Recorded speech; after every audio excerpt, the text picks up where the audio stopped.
Hi friends, trend and track ఛానల్కి స్వాగతం. మనం కొన్ని చిట్కాలను ఫాలో అయితే వంట తొందరగా అవటమే కాకుండా ఎన్నో పోషకాలు మనకి అందుతాయి. క్యాబేజీ కూరగా చేసినప్పుడు కొంచెం వాసన రావడం సహజమే. అలా వాసన రాకుండా ఉండాలి అంటే క్యాబేజీ కూర చేసినప్పుడు 2 స్పూన్ల పాలని యాడ్ చేయాలి. లేదా కూర ఉడికించేటప్పుడు చిన్ని అల్లం ముక్క వేసినా సరిపోతుంది. ఈ రెండింటిలో ఏది ఫాలో అయినా క్యాబేజీ వాసన తగ్గుతుంది. క్యాబేజీ కూర వాసన వస్తే పిల్లలు తినడానికి ఇష్టపడరు. కాబట్టి ఈ చిట్కా ఫాలో అయితే క్యాబేజీ వాసన లేకుండా కూరను తయారు చేసుకోవచ్చు. క్యాబేజీలో ఎన్నో పోషకాలు ఉన్నాయి. అవి మన శరీరానికి ఎంతగానో సహాయపడతాయి. కాబట్టి క్యాబేజీని తినడాన్ని స్కిప్ చేయకుండా ఈ విధంగా చేసుకుని క్యాబేజీని తినటం అలవాటు చేసుకోండి. ఇక బియ్యం మనం ఎక్కువగా తెచ్చుకున్నప్పుడు పురుగు పట్టేస్తుంది. అది సహజమే. అలా పురుగు పట్టకుండా ఉండటానికి ఒక మంచి చిట్కా చూద్దాం. బియ్యంలో తెల్ల పురుగులు, పెంకు పురుగులు పడుతూ ఉంటాయి. ఇలా పురుగులు పట్టినప్పుడు ఏరుకోవాలంటే కూడా చాలా కష్టంగా ఉంటుంది. అలా పురుగు పట్టకుండా ఉండాలి అంటే కొబ్బరి పెంకులను వేయాలి. దాదాపుగా ప్రతి ఇంటిలోనూ కొబ్బరి పెంకులు అందుబాటులోనే ఉంటాయి. మనం కొబ్బరి వాడినప్పుడు పెంకులను తీసి పడేస్తుంటాం కదా, వాటిని జాగ్రత్త పెట్టుకుని ఈ విధంగా బియ్యంలో వేసుకుంటే బియ్యంలో తెల్ల పురుగు, పెంకు పురుగు రెండూ పట్టవు. ఇక జీలకర్ర కూడా తొందరగా పురుగు పట్టేస్తుంది. పురుగు పట్టకుండా ఉండాలంటే ఒక మంచి చిట్కా ఉంది. జీలకర్ర కూడా ధర కూడా ఎక్కువే కాబట్టి మనం చాలా జాగ్రత్తగా చూసుకోవాల్సిన అవసరం ఎంతైనా ఉంది. జీలకర్రని మనం ఎక్కువ మొత్తంలో తెచ్చుకున్నప్పుడు కాస్త ఇంగువ వేసి అలా కలిపి మూత పెట్టేస్తే పురుగులు అస్సలు పట్టవు. ఎప్పటికప్పుడు ఫ్రెష్గా ఉంటుంది. ఈ చిట్కా కూడా చాలా ఎఫెక్టివ్గా పనిచేస్తుంది. మీరు ఫాలో అవ్వండి. ఇక చింతపండు. చాలామంది సంవత్సరం సరిపడా చింతపండును కొనేస్తూ ఉంటారు. అలాంటప్పుడు చింతపండు పురుగు పడుతుంది.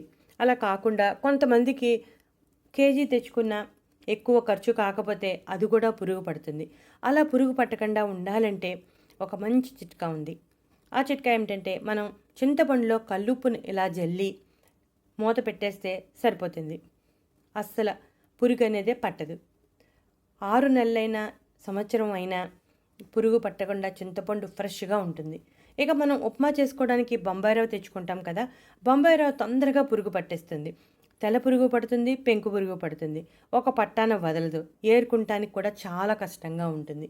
అప్పుడు మనం బొంబాయి రవ్వ తెచ్చుకున్న వెంటనే బాణల మీద పొయ్యి పెట్టి బొంబాయి రవ్వ వేసి కాస్త వేడెక్కేదాకా వేగించి డబ్బాలో పోసుకొని నిల్వ చేసుకుంటే అస్సలు పురుగు పట్టదు.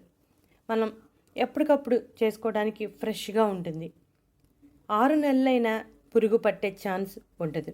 ఈ చిట్కా కూడా చాలా ఎఫెక్టివ్గా పనిచేస్తుంది. ఇక పచ్చిమిరపకాయలు చూస్తేనే ఆ కారం ఘాటు గుర్తుకొస్తాయి. పచ్చిమిరపకాయలు కోసినప్పుడు చేతులు మంటలు పుట్టడం సహజమే.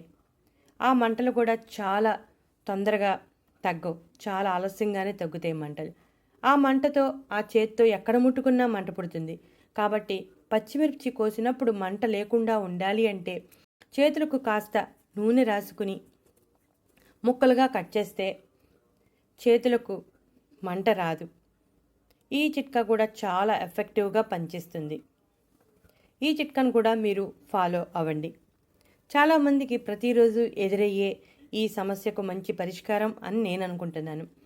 ఉల్లిపాయ కోస్తూ ఉంటాం. ప్రతిరోజు మనం వంటల్లో ఏదో రకంగా ఉల్లిపాయను వేయాల్సిందే. ఉల్లిపాయను కోసినప్పుడు మన చేతులకు వాసన అంటుకుని ఒక పట్టాన వదలదు. ఎంత సబ్బుతో రుద్దుకున్నా ఆ వాసన అలానే ఉండిపోతుంది.